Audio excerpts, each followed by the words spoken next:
Welcome, everybody, to today's episode of the Empower Performance Podcast. Today's guest is none other than my wife, Megan. She's a therapist. Um, she also has an athletic background. We'll talk about sports psychology, mental health in general, a couple other things. So it should be a good episode. Be nice to her. Um, but yeah, she's an intelligent person. She's an impressive person. So I hope you get a lot of value from this episode. Would you like It to introduce yourself? should be a good episode, no pressure. No pressure. Would you like to introduce yourself? What do you do, and how did you get into your field? This is a little weird for me because I'm normally the person who's asking all the questions, Uh, so I'm gonna try to talk about myself and not feel uncomfortable. mhm. So what do I do? I currently am a resident in counseling and working towards my independent licensure. So it basically just means I have a supervisor and I already took a test and all of that, just waiting to get all my hours before I can officially be a licensed professional counselor on my own. And I've been doing that for almost 4 years now, I think, and I love it. It's great. Get to help a lot of people, and do you ask how did I get into it as well? How did you choose? So, well, can I just add to this super quick, kind of a fun little Yeah, story?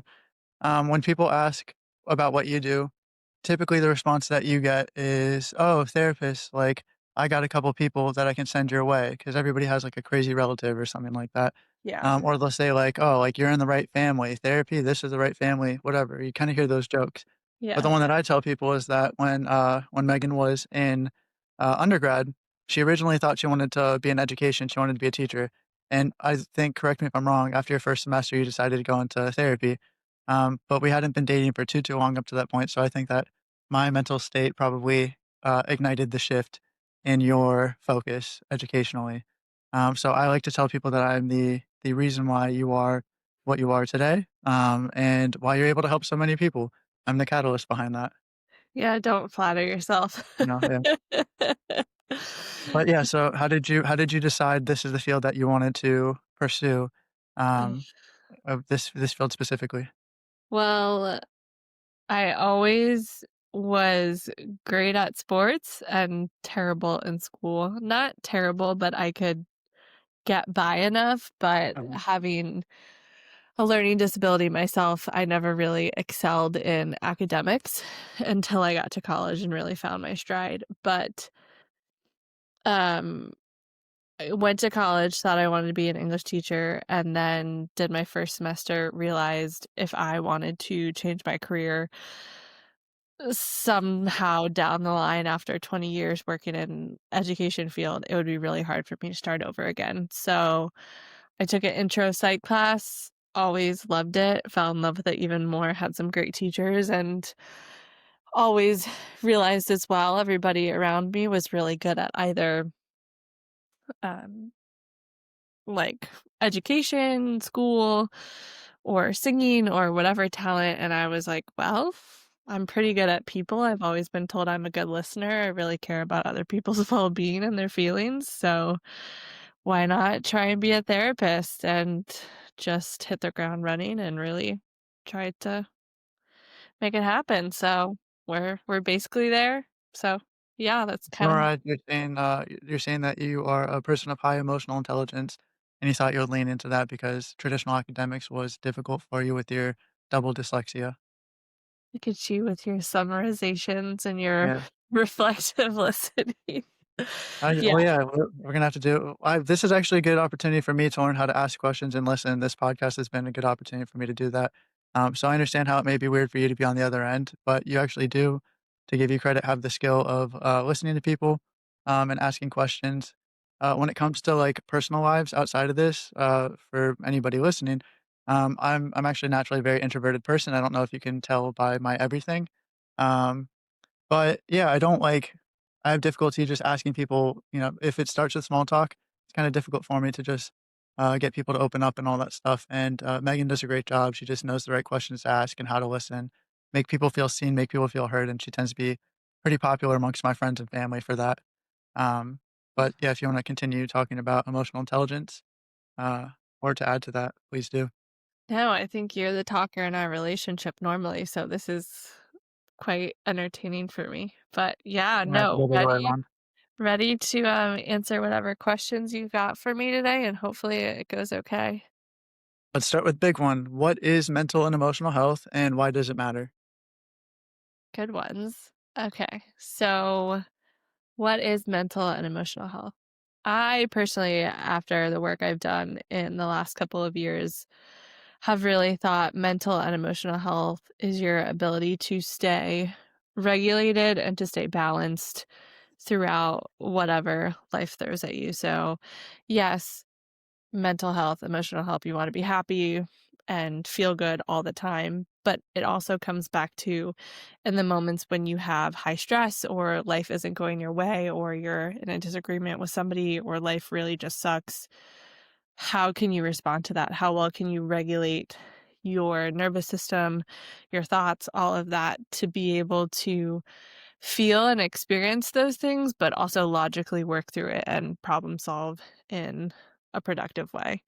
So I think as a society, we were very much for a long time doing things of just logic. And then the pendulum kind of shifted a little bit too much towards, okay, well, let's go feelings based. And I really do think now it's about just trying to find the balance between the both of them. So that's that's what I think, and I think it's important too because and I tell my clients this, could you imagine if the whole world just reacted off of feelings? Be a Kind of feels like dumpster. that sometimes. Yeah. Yeah. But I say it would be a dumpster fire, and then Mhm. can you imagine if we just lived life based off of logic and reasoning? It would be pretty cold, and it would be 100. pretty boring, and Mhm. you wouldn't really have that much life to talk about or live. So, I think that's important is just be able to live life and be well adjusted. I think to speak to this, for my fellows in the audience, there's this traditional thing, I'm generalizing, of course, where men in relationships will be more logical and women in relationships will be more emotionally driven. And in the sense that they want to be heard, they want to be seen, they want to be validated, and guys will just try to problem solve. And when you're talking about balance, I think it seems like it's what you do with your clients sometimes. I think the very first thing to do is to validate, to listen, for them to feel seen and heard before trying to solve a problem. If you try to solve a problem without validating someone, then sometimes it may make them feel small or dumb as if they haven't tried to solve their own problem already. But then if you just validate and you never get to the root of the problem, then people are just paying you to show up every day and get a pat on the back. And it's almost like kissing a boo boo to make it go away. So from what I've Yeah. heard with your work, you do try to find the balance there where it is the technique you use is unconditional positive regard. If I'm not mistaken, you can speak to that and explain it. But then from there, I do know that you try to give people actionable steps and frameworks to have sustainable changes in their lives. Yeah, I think that's a big misconception just about therapy in general is people think it's coming in to my office, sitting on a couch for 50 minutes, talking about their feelings and being told they're right the whole time. That's not the type of provider I am. You're spending a lot of money to come in and get my help with things, and yes, I wanna use person-centered therapy, which that's basically like the client knows themselves best, and yes, I'm always gonna think that you're coming from the right place, a good place, like you are truly a good person, um, but I'm also just not gonna let you come into my office and think that you're doing everything the right way when really if it could be done a little bit healthier or there's maybe a better way to approach it, yes, I'm going to try and help you figure out how to achieve that for yourself. But people just want to know that their human experience is real and it's okay to have that. And they just want to be heard. And a lot of times when they get that person to person connection first and then feel validated, feel like they're being heard and understood, then they're going to be more receptive to hearing that feedback of, oh, I probably could have communicated that better, or maybe my reaction was a little bit extreme, and how can I prevent that from happening next time? So, yeah. So I'm going to go two different directions with what you just said. One of them is like directly responding to that, but then the second one is a little bit of a sidetrack. I'll start with the sidetrack. For anybody listening, I talk to Megan about my day in my work all the time because I'm a solo entrepreneur. I have no one to bounce ideas off of, so I just tell her everything, and I'm able to tell her about my sessions more in depth because there's not the same level of client confidentiality. I'll just talk about little stories back and forth with like clients or someone hit a PR, something cool like that. Um, Megan doesn't share too much about her work because of client confidentiality. Sometimes she'll share things in generalities. But the other thing too is she doesn't talk too much about the specifics of her job because when you have to talk for 7 hours back to back and you get home, your brain is fried, and the last thing you want to do is to have in-depth conversations. So I've learned to live with that. I'm sure anybody else who's in a relationship or married to a therapist understands like post therapy work brain.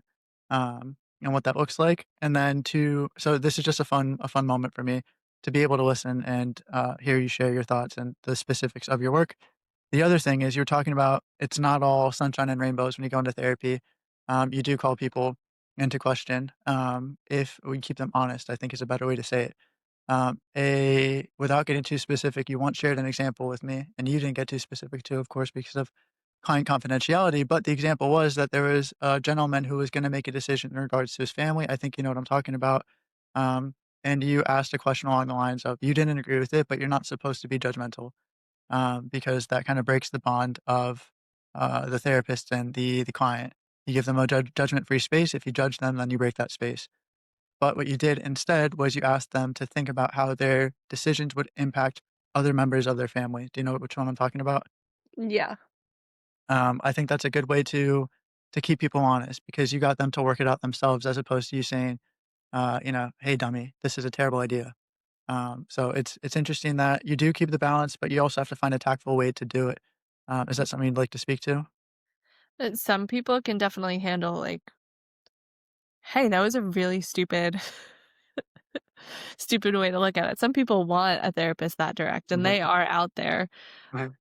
I am very much I can say, "Hey, that was really stupid," in a much nicer way that's Yeah. still direct, that people want Mhm, it, and, yeah, and my role is supposed to be I'm not supposed to have a bias or anything like that, so that also comes a lot of the times with checking your own stuff at the door and mhm, recognizing, okay, what personal stuff in my life is being activated in this session right now that a client is bringing their stuff mhm. into, and do I need to work on that myself? Do I need to pay attention to something else going on? So it's a very humbling field. You really need to just make sure that you're mentally, emotionally well adjusted yourself, because if not, then that can affect the people's lives that you're working with, and that's a big thing in our field, is to do no harm. So you just wanna make sure that they're coming in, getting what they need, and it's done in the most professional, ethical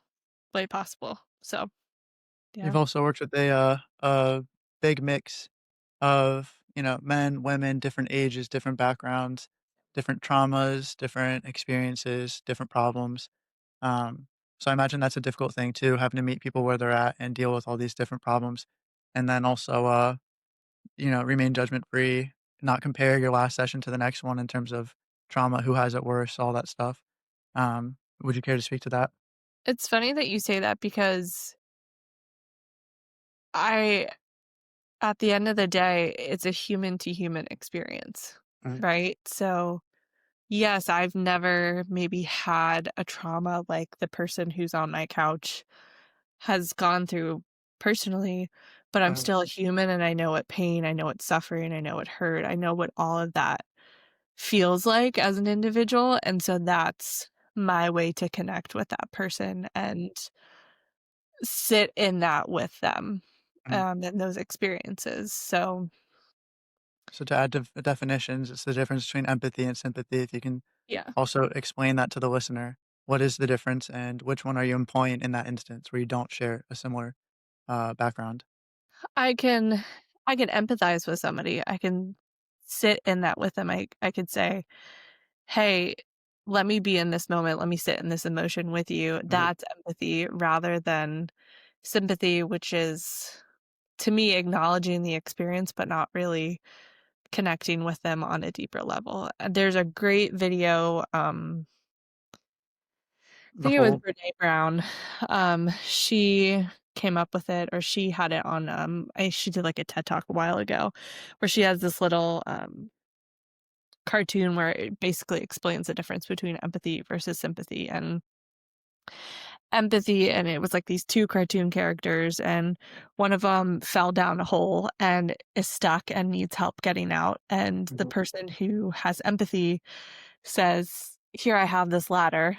Let me give you the ladder, go down, sit with you in the hole, and and be in this moment with you, and then we can get out of it together," versus sympathy, where the person just stands up at the top of the hole and is like, "Hey, sorry, like, that looks like it sucks," and then just walks away. So, that's the example. It's a great, great video by Brené Brown.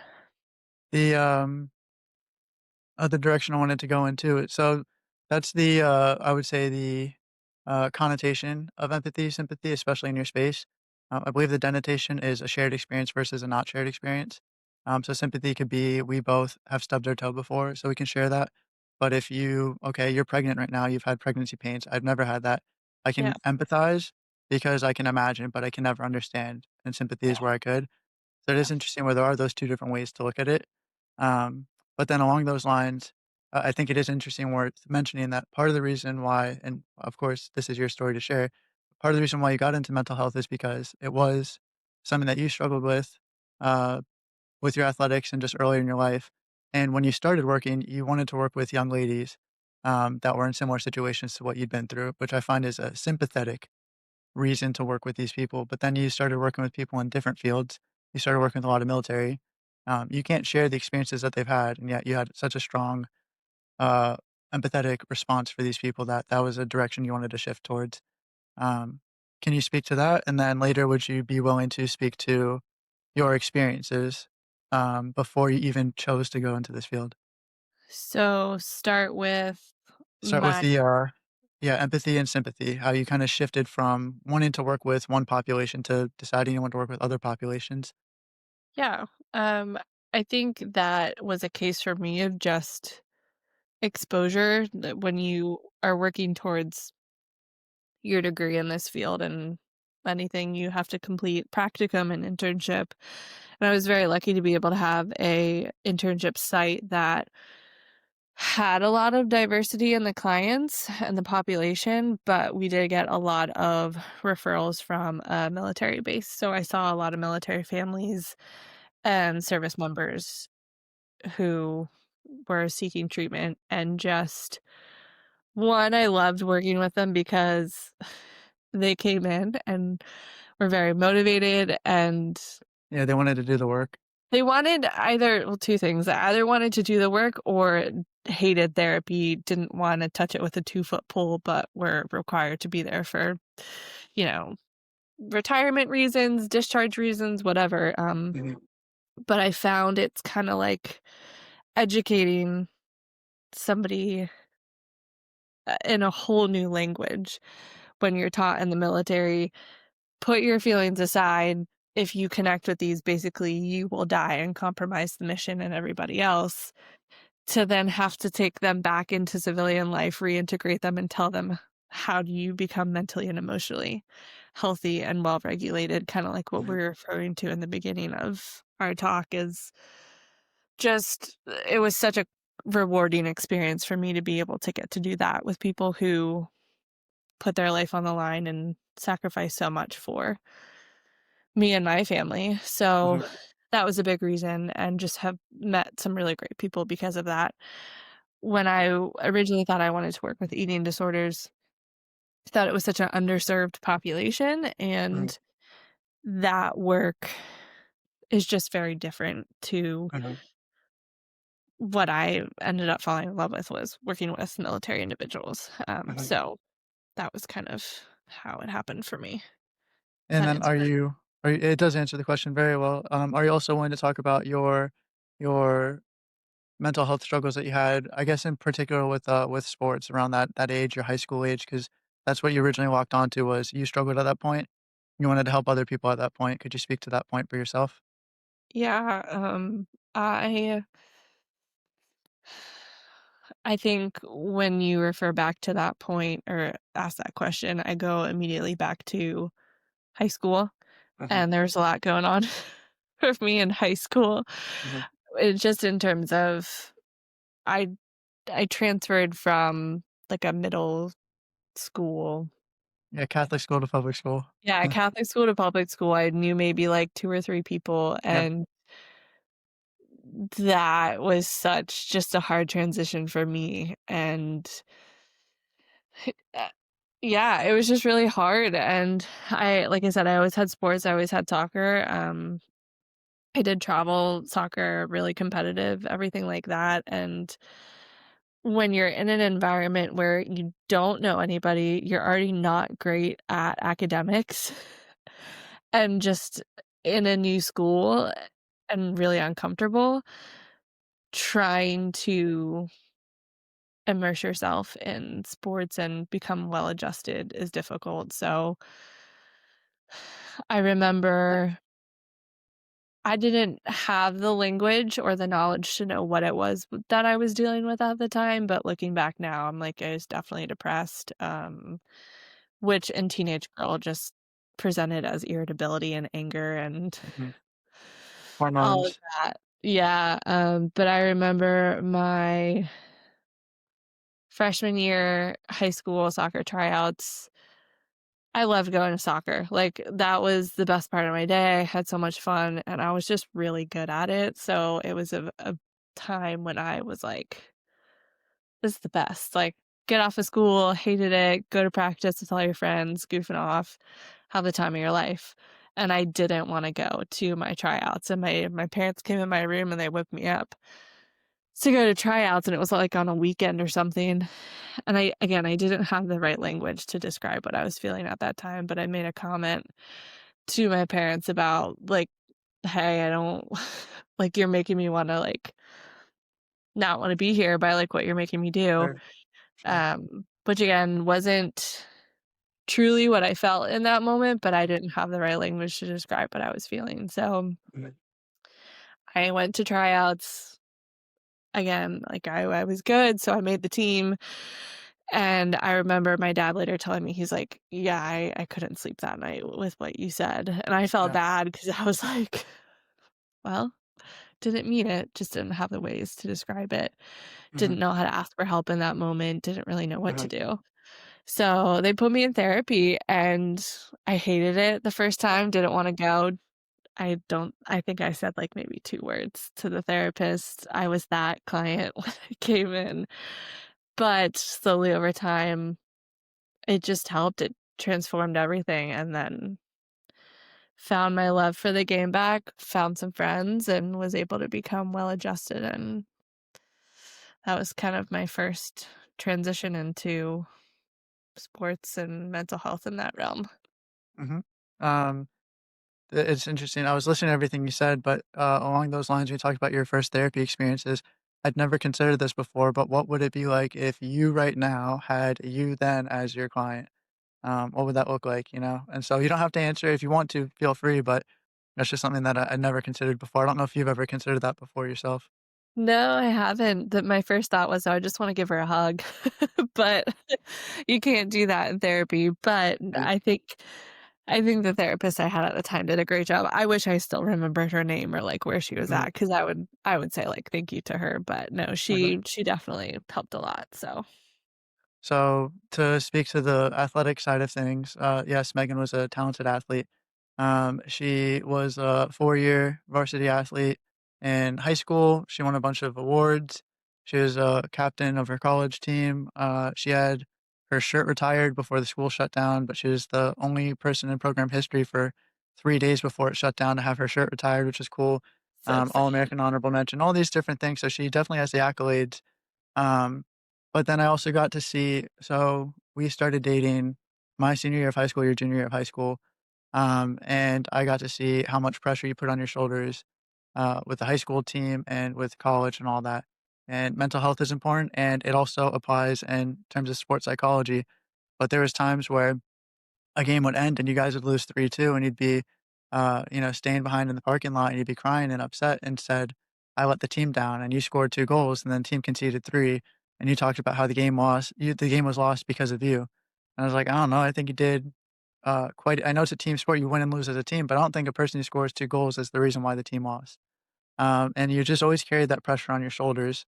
Um, I was also a college soccer player. I didn't have the same achievements that you had, but I also struggled with the sports psychology aspect. I guess in different ways. Yours was pressure of expectation, and mine was like self-induced pressures that nobody expected anything. I had this underdog mentality, so I put all this pressure on myself to prove people wrong, and then that kind of made me have my own issues in terms of performance.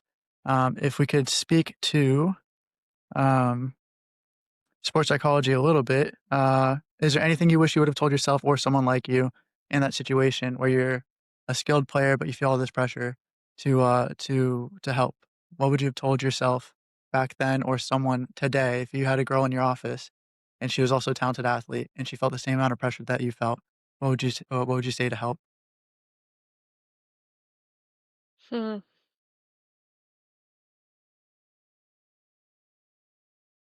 it's a good question. I think this goes back to me and just knowing, like, it's not it's not your responsibility Mhm, to make the team successful, or mhm, it's not only on you to be able to do your job and do it well.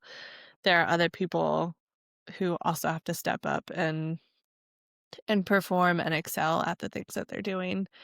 So, I think I would tell myself, which kinda was is what I tell a lot of my athlete clients is, "What's your why? Why are you mhm, playing?" Right? If mhm, you're playing for other people, or if you're playing because, like, I had a teammate in high school for travel, her parents told her she had to play a sport if she wanted to get the certain car that she wanted when she could mhm, drive. Do mhm. you think that teammate really showed up and put in their best effort on the field and, like, performed every week really well? Just No. as much as she needed to get the car. No, she showed up just so she could get her orange Jeep and check a box, and Yeah. that translated to the field. Like, I didn't want her on the team with me, Mhm, so remembering your why, I loved it because it was fun, and I love schooling people and mhm, putting them on the ground with my footwork and scoring a goal and hearing the sound of the ball hit the back of the net, like, that still gets me hyped up when I think about it.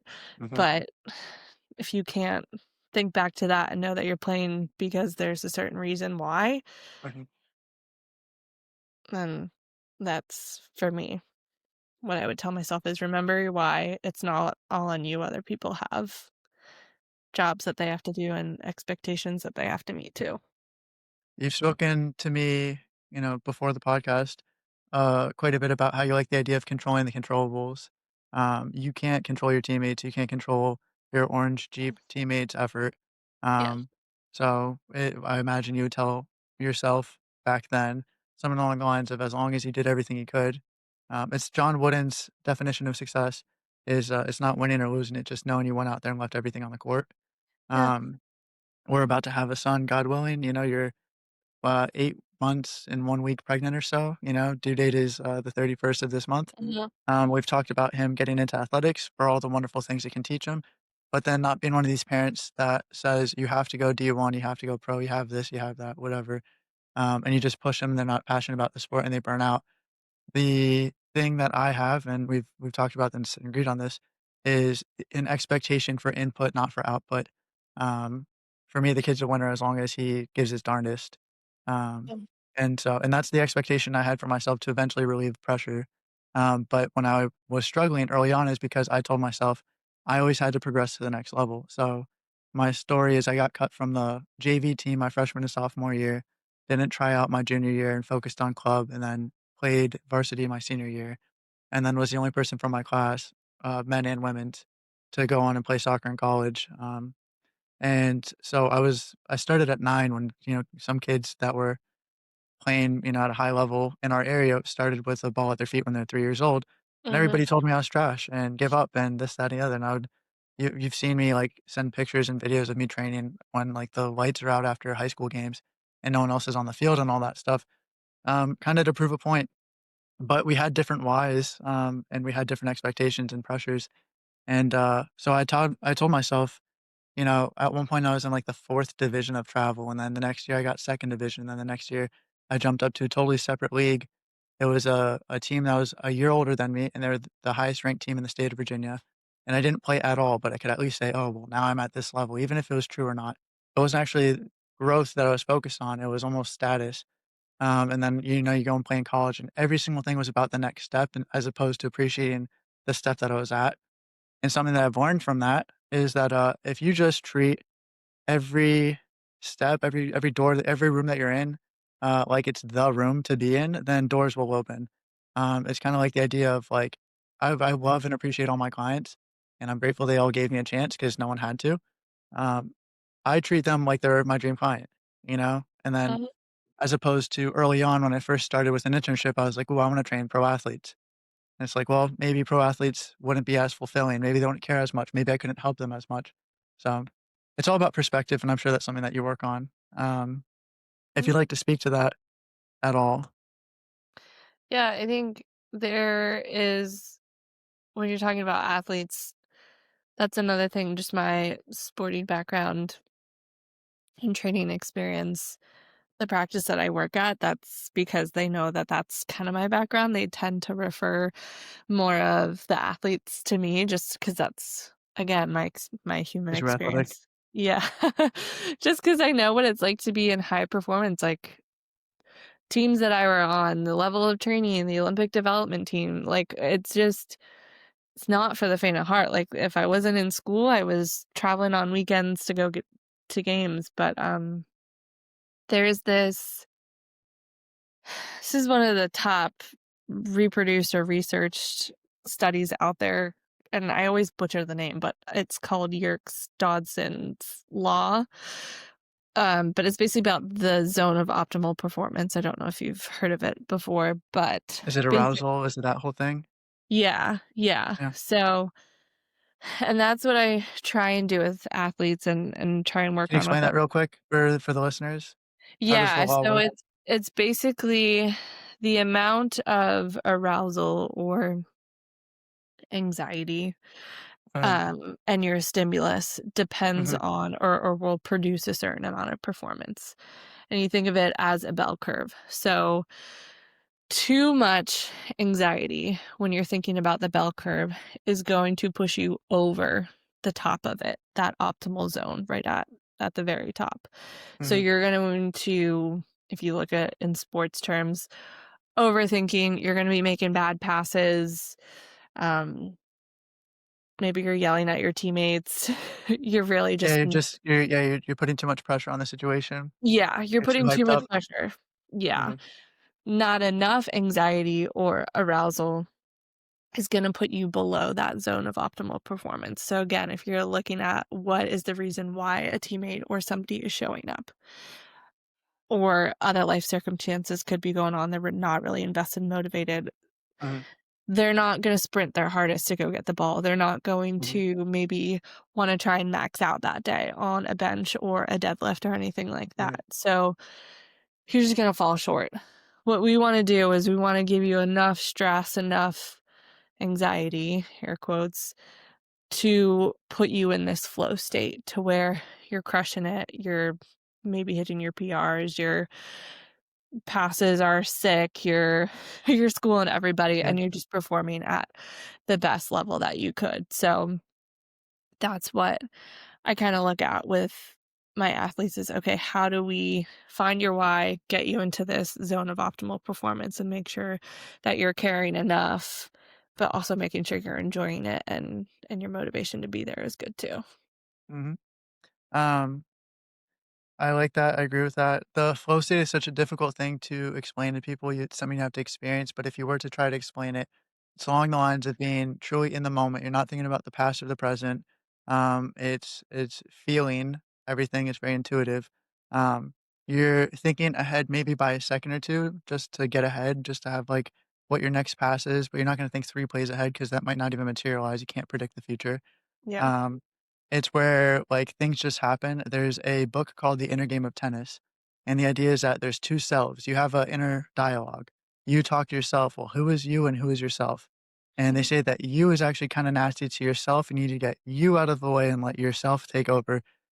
So an example is there's a tennis coach who's trying to teach people how to hit the ball, and he says, "Let your hand meet the ball." And they might just think, "Oh, well, I gotta hit the ball. I gotta hit the ball," and it's not working. He says, "No, don't think. The issue is thinking. You can have effort, but if you try too hard, you're not gonna be relaxed. You're gonna be too tense." It's like nothing should be going on in your head. Your body already knows how to do it. Let your body do what it Yeah. knows how to do. And Yeah. man, if I read that book in high school or college, that would have been helpful because when I was playing pickup, I'd have those moments where I'd be flow state because I had no pressure on myself. I was just playing for enjoyment. And then I'd get into a game and I thought every pass had to be perfect. Every shot had to be as in the top corner with as much pace as possible. And I Yeah. just put myself in a bad spot. So hindsight 2020. But anybody listening, if you're still involved in performance, we even have some golfers, in their 50s and 60s. But if you're listening and you're trying to crush the ball and you're whiffing it, you might be overly aroused Yeah. and then if you're not making contact the way you want to, you also might just be not giving it your best effort. So if you can give that sweet spot, that's what the zone is. Yeah, and it's funny how you said it's hard to describe. I don't know if you've meditated before, right? Or Meditated yeah, or Meditation for me is trying to clear the mind, and I once heard the idea that, like, if a thought enters, you acknowledge it and let it leave, almost like you're sitting on the side of the road. You see a car, if you watch 100 cars pass on the highway, you might not pay attention to every single car, but maybe one pops up in your mind. You might just say, "Okay, that's a red car," and then you let it go and you don't think about that red car for another 10 yeah. minutes. You just try to get back to letting the cars flow without paying Yeah. attention. Yeah, and mindfulness is simply just paying attention to what you are paying attention to, and that's a big thing that I work on with a lot of my clients to get them in that parasympathetic dominant state or that relaxed muscled body state, especially if you're dealing with performance anxiety or Mhm, general anxiety, trauma, anything like that. You just want their nervous system to be regulated. But when you're talking about flow state, yeah, I want you to just do. I don't want you to think, especially when you're mhm, talking about sports, because I can understand how in lifting it might be a little bit different. You kind of really do have to teach the mechanics first off to really get them to know what they're doing. But if I step out on the field and somebody tells me, turn your foot 90 degrees mhm, and then pass the ball at this, like it's just, that's too much. It's not going to translate well. So mindfulness is just being able to acknowledge in the moment where you're at on the field and do and watch those cars passing, right? So I gotta go run to mhm, the ball. Okay, run to the ball then, right? Just mhm. do. And a lot of the visualization, the routines, all that kind of stuff leading up to game time, whatever, is also really gonna help and translate really well too. So I have 2 responses to that. One of them is just specifically when you're talking about being more specific with teaching technique, yes, you can say like, well, there's internal cues and external cues. Internal cues gets people to be almost overly mindful sometimes. So you say turn your feet Yeah, out X amount degrees and all that stuff. right. There are times where it's appropriate, but if you do too many cues like that, I normally will demonstrate a movement with as few cues as possible. Let the person do it, and if it looks good, I don't coach any more than I need to. If it looks bad and there's 3 things wrong with it, I'll only try to fix the biggest thing that day and not confuse them with the other stuff, because there's too much going on in the mind. So there is kind of a sweet spot. But if I can focus on external cues, not within the actual body, not saying, bend your knees to 90 degrees, instead of just say sit down until you touch a box. Maybe Yeah. there's a constraint. It kind of helps people in that sense. So there definitely is a correlation between your field and my field when it comes to the mental state and educating people. Um, the other one, oof, I'm trying to remember what you just said at the end there. You were talking about letting the cars pass. Oh, okay, yeah, I remember. Um, Something that was very difficult for me to learn was the idea of relaxing. If someone says relax, I would say I'm trying. You understand how that's ridiculous. You can't try to Yeah. relax. I mean, Yeah. relaxation is a letting go, and trying is a grasping. And I would try Yeah. to grasp a letting go. Yeah. So if anybody struggles with this whole trying to relax thing, don't don't try to relax. Relax. That's it. It's just that simple. Well, and I'll say with that too, I'm trying to figure out how. how deep dive I wanna go into this, but your body, your nervous system, your sympathetic state, it does its job, it protects you, it has those responses because it's trying to protect you or do something for you, right? Mhm, So, you've got that anxiety, you're holding all that tension in your body before you're about to go play the championship game. mhm, Yeah, it's showing you, "Hey, I really care about this and I need to do a good job," right? mhm, And if you tell somebody, "Hey, just relax," it's like, "Well, if I could, I would," right? yeah, yeah, But a lot of times too, that's because people aren't in their bodies, mhm, right? So they are thinking about the future. A lot of times that anxiety is future-oriented thinking or it's past mhm, traumas or experiences informing current present, right? So mhm, if you can tune in and connect to your body, okay, let me do a quick body scan. All right, is my chest tight? Yeah, because I haven't taken a deep breath for a second. Okay, like engage that parasympathetic, that chill out muscle in your body. All right. Am I having a hard time breathing? Okay, let me do some progressive muscle relaxation. Let me force my body to tense up and then force it to relax too. That mhm, way I can engage the rational part of my brain and start doing those steps to help me prep for game time or this big lift or mhm. whatever it is that's got me in that hyper arousal state. So, a lot of times I tell people, check into your body because your body knows way more about what is going on in the experience than you think you do. So next time somebody says relax or you Sure. need help relaxing. Your body's a lot smarter than people give it credit for. They always try to hack the body or trick the body, but the body has mechanisms put in place to protect you in certain Yeah. situations. The other thing too, and I'm sure you've learned this and experienced this, not one technique or not one way of addressing a problem is successful with everybody. To Yeah. speak from a sports performance perspective or sports psychology perspective, visualization is a technique that people talk about all the time, and some people swear by it and other people don't.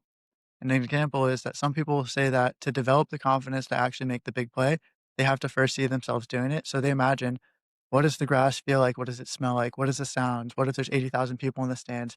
Is there going to be heat? They're going to try to like live the moment as much as possible before a single play happens.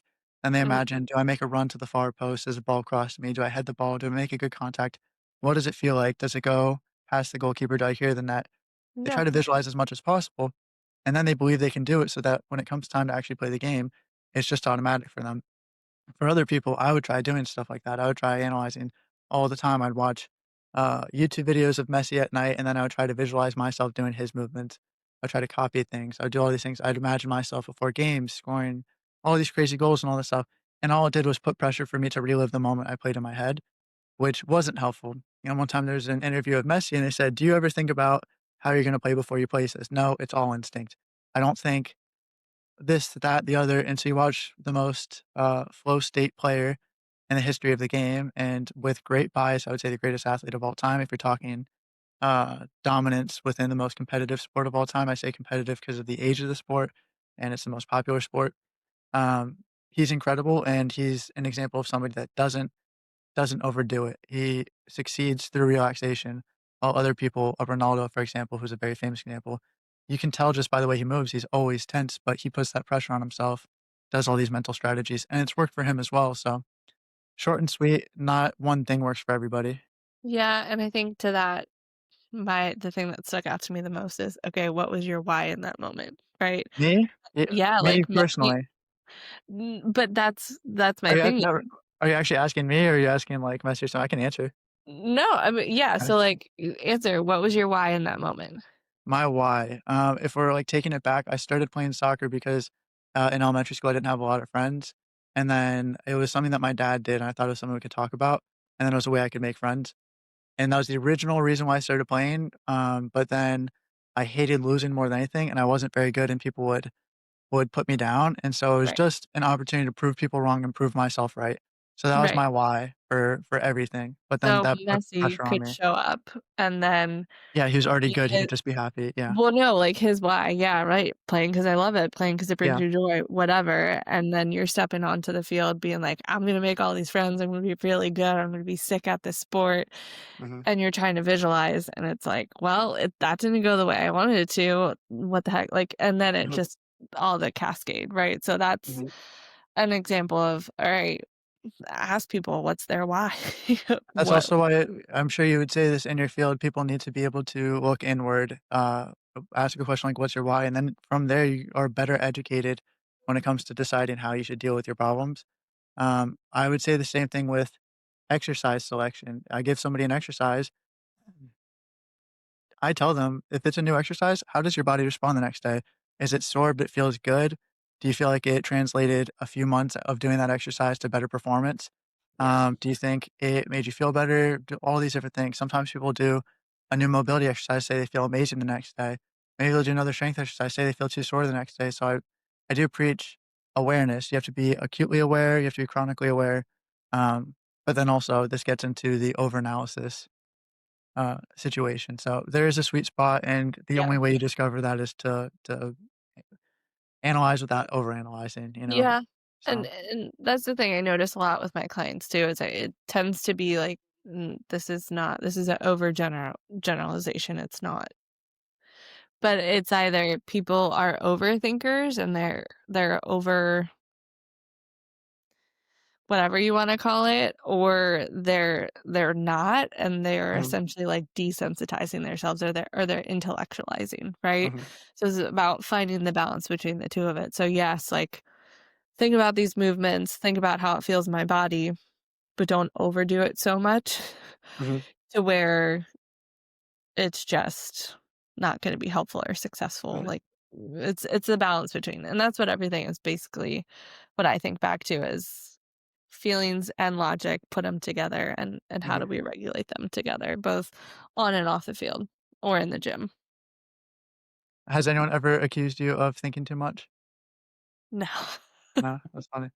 I do think it is I actually find it like, that was something that's confusing for me was the athletes that didn't overthink. Sometimes it's like, "Oh, man, I don't think much about anything." I'm like, I just didn't get that. I was like, that was always weird."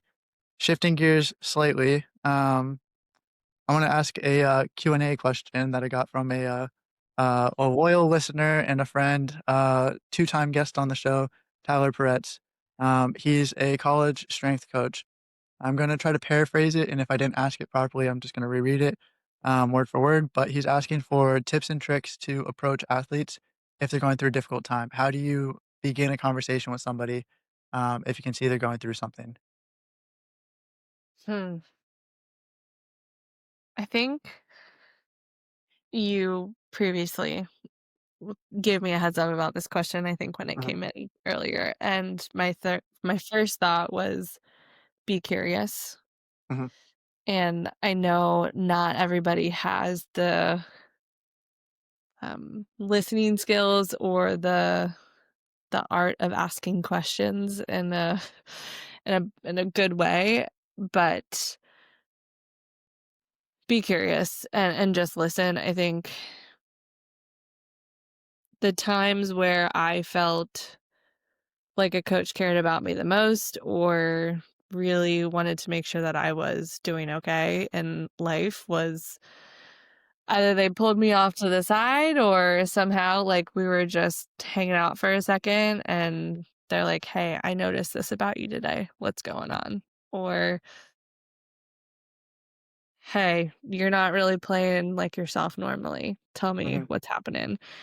And that opens the floodgates to just a safe space to be able to disclose and be like, my parents yelled at me before I came to practice and it really pissed me off today," or whatever, but just be curious and don't be afraid to ask those questions because a lot of times, more often than not, the person's gonna need to talk about them if you're afraid to ask them. Silence is not gonna do anything for that kid or that athlete. So, if you can just be curious, ask the questions, and also respect if they're not ready to talk about it too. At Mhm, least they know that you're there. mhm. That I think is gonna be really big. It sounds like you're saying a gentle and personal approach is a good way to go about it, and then this always makes me think of Ted Lasso, where he says, "Be curious." You know, people will be judgmental, but they won't be curious. I think the world would be a better place. I think we can all be better as people if we assume less and ask more, and are willing to go into conversations with an open mind and be prepared to be wrong. That's where growth comes from. And there's people that have blinders on because they've already made up their minds. Yeah. Um, so, Tyler, if you're listening, just be a good dude and have those conversations. Well, and I think too there is this theory called Bronfenbrenner. Mhm, It was from my developmental class back in grad school. mhm, But basically it talks about all these different zones or circles within a person's life. So school, friends, family, athletics, whatever else you want to put in there. All of those zones or those circles influence and impact the person's development and their mhm, upbringing. mhm, So, if your athlete or your client is coming into the office and it's very clear that something is wrong or they're not themselves, mhm, one of those zones, one of those things is really probably not okay or mhm, something happened in them. And that to me, a client comes in my office, I could just tell by their body language sometimes. I'm like, "Okay, something is sure. Something very much happened. off."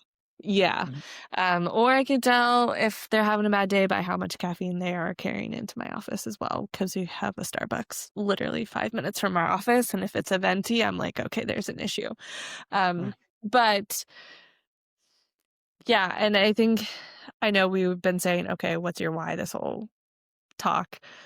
But when you get into conversations with people, a lot of times why will produce the answer, "I don't know," or "Nothing," especially mhm, with teens. So, if you can ask a lot of those open-ended questions. So, "What's going on? Who pissed you off today? Where'd you just come from where you were in a bad mood?" Right?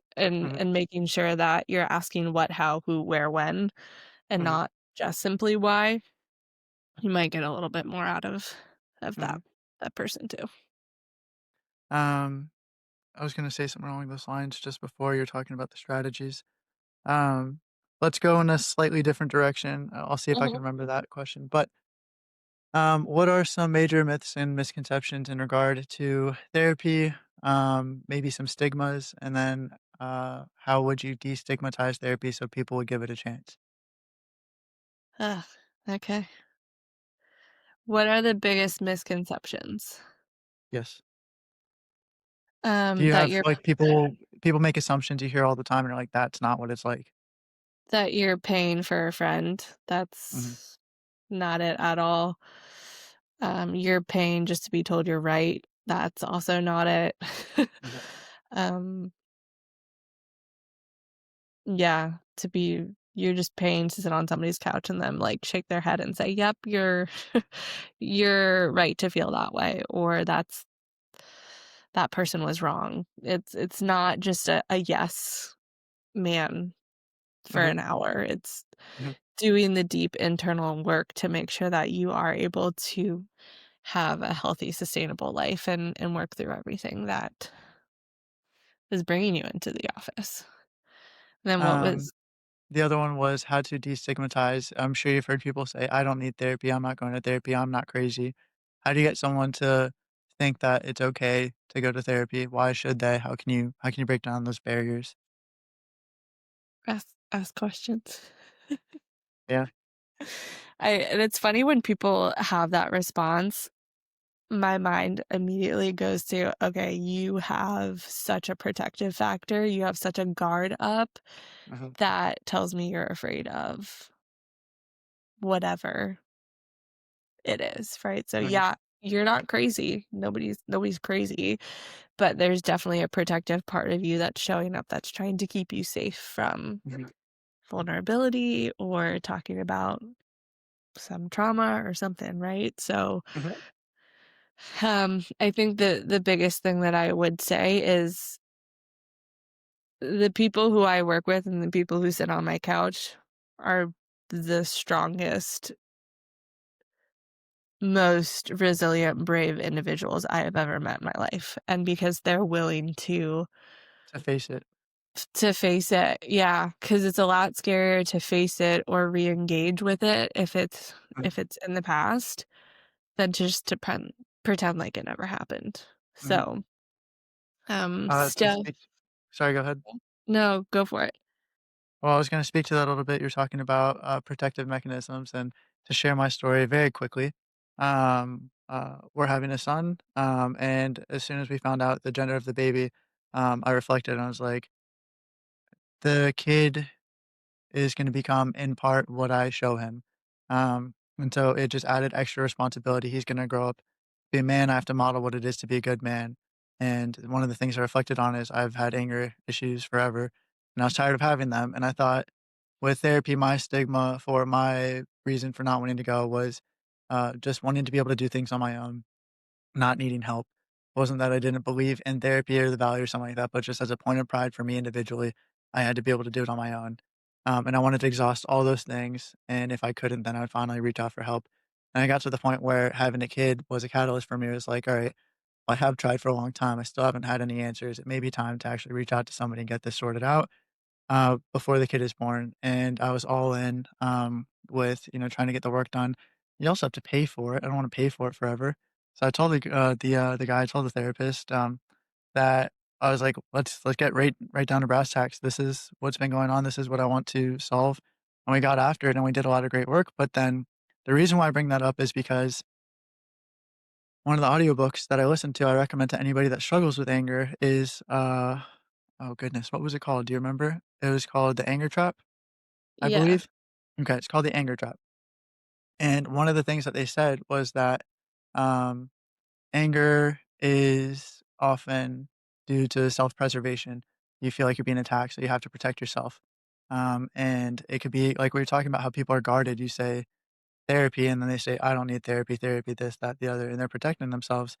Um, that's an opportunity to dig deeper, and when I learned about the difference between healthy expressions of anger and unhealthy expressions of anger. Just to summarize the book, they talked about how healthy anger is assertiveness. It's the ability to stand your ground while holding respect for the other person. Unhealthy anger is where you are just like a raging tornado and you don't care who you wipe out. So you're willing to mhm, disrespect people. You're willing to either be actively aggressive, passively aggressive, or you suppress and eventually explode. So there are yeah, healthy ways to express anger. I didn't like the idea that anger being a natural human emotion should be avoided at all cost. It was almost liberating for me to learn that you can express anger, there are just healthier ways to do it. yeah, So it's not even in line with the sports psychology sort of topic we were discussing earlier, but we're talking about stigma. I did wanna share that I had in my own way stigma, even though I respected the profession because it's what you did. yeah, But it's just one of those things where it doesn't hurt. It's the same thing with personal training is like maybe you could on your own lose the weight or get stronger or this or that, but you could also get a coach who can help accelerate the process for you or remove some of the road bumps yeah. through their education and experience. Well, and I was thinking, like, taking it back to an athlete, right? If you Mhm, have a kid who if you're just a coach or if you're personal trainer in the gym, mentor, whatever, and a kid can't take feedback, sure. right? Or if they can't or they're getting angry at their teammates or Mhm, whatever, there's a protective factor in place that is showing up to keep them from having to face whatever really is underneath the surface. mhm. They might not know it, right? Because their brains are underdeveloped and they're maybe not that Could be an older entrenched. person too, though. Yeah, yeah, but they like everybody's got protective factors, whether they really realize it or not. Mhm, And okay, so anger is keeping you from feeling whatever certain way, right? Or mhm. you can't take constructive feedback from a coach because that means you're not strong enough or, you're whatever it is, right? Whatever the It's case may be, sure. Yeah, yeah. So, and that's a big clue again into just like understanding why you're showing up. Like, what's the reason that your kids are showing up in the gym, your clients, whoever, older, younger, and also trying to understand, you know, what do they want to get out of it? Like, Mhm. yeah, just there's so many protective factors, and you think about that, and it's just I could deep dive into that all day long, especially I when you guess get part of it is just trying to make it seem less scary or just trying to sell the upside enough.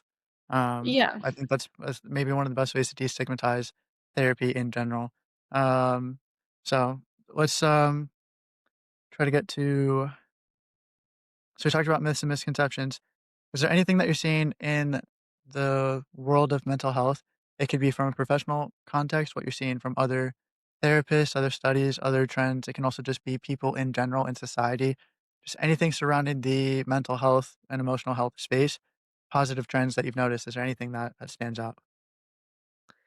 I love that the world is kind of or in the therapy space, just in general, things Mhm, are acknowledging the balance, mhm. right? Like, again, I want my clients to feel and have those human experiences and connect and know how to regulate and go through those emotions. And then I want them to be able to use their logic and reasoning skills. So I'm glad that there's a little bit more of a balance now versus leaning one end of the extreme because it's destructive thinking. Or You know, it's so great about what you're saying. I'm smiling. You can see that I'm smiling as you're talking about the beauty of balance of emotion and logic.